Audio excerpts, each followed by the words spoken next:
And we're off. Buongiorno, come sta? Okay, now back to the wine and cinema. I've got an interesting one for you today. I've got an Italian wine, obviously, always Italian, and a French film. And I'm going to tell you how I came about this one. On this occasion, I did pick the film. Normally they come to me, but I specifically chose the film because the wine I was talking about, I think drinking, is this one here. Doesn't mean much to you probably. It's from Sardinia, the island of Sardinia, Italian island, which I know nothing about. It's south of Corsica, big island west of Italy, south of Corsica. Hot, hilly, mountainous, the usual. But wines from there are kind of rare. I was lucky enough to have one because I'm sometimes able to source wines from places which are a little bit out of the ordinary, which is why I do this really. So I had this wine from Sardinia, and the name of the grape is Monica. Okay, like that. It's Monica de Sardinia, which is quite cool. I did some research on Monica. She's not particularly distinguished. Sardinian wines doesn't have a great reputation, but who cares about that? It's about the fun and trying a wine from somewhere new and all that kind of stuff. So let's see what we got here. Okay.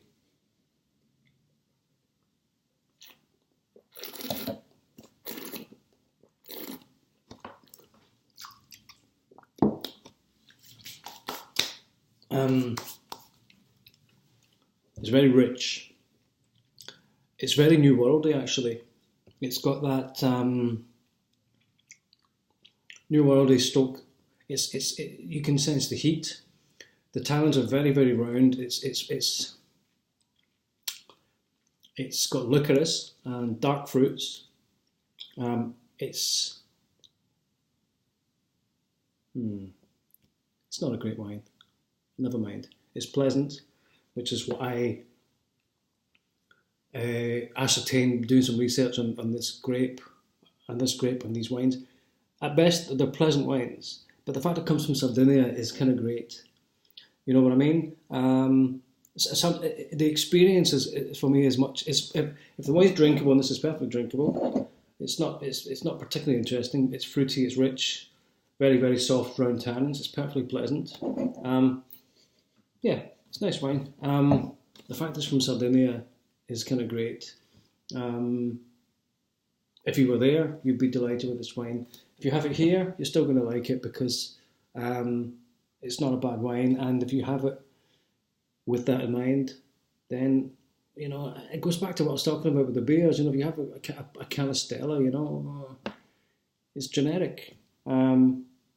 So wine's about experience as much as anything else. And if it's drinkable, which this is, then you're halfway there. Anyway, so Monica of Sardinia. I don't know if you'll find a wine from Sardinia on the high street. I've never seen one in a shop. But look out for it. You never know. Now, enough of the wine. The film today is L'Équipier, which is a French film, as you can see. This film is from about the mid 2003, 2004. The reason that I thought of this was because I couldn't think of a film set in an island other than a film called The Island, which I didn't want to talk about, or that one with Nicolas Cage in what you call Alcatraz. Excuse me. Sorry, the wine's been done the wrong way. So L'Équipier means the lighthouseman. It's not technically an island, but as close as I could come up with. It's an extraordinary film set in a remote part of Brittany, far west coast of France, based around a lighthouse.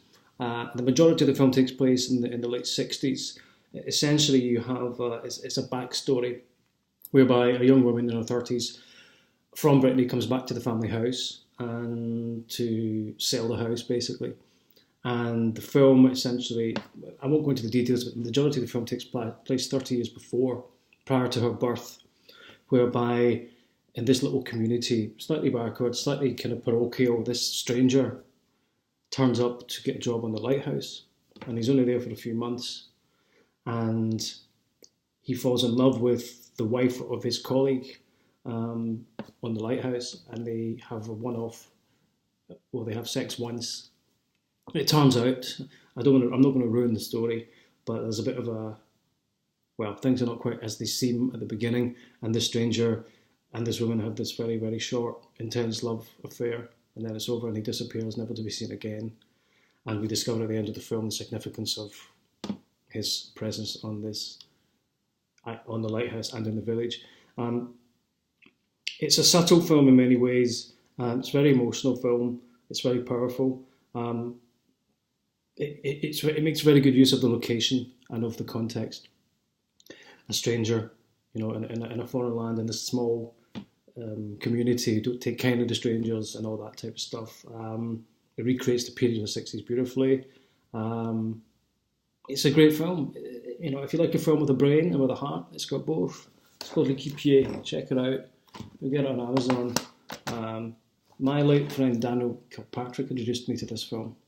And he was spot on. It's absolutely tremendous. So I wouldn't necessarily recommend drinking this with a wine from Sardinia. Well, if you get one, fine. In which case, it's a French film. Have a French wine. Have a Loire. That's the nearest vineyards to where this film takes place. Have a red Loire, Cabernet Franc, if you can't find a Sardinian, which you probably won't.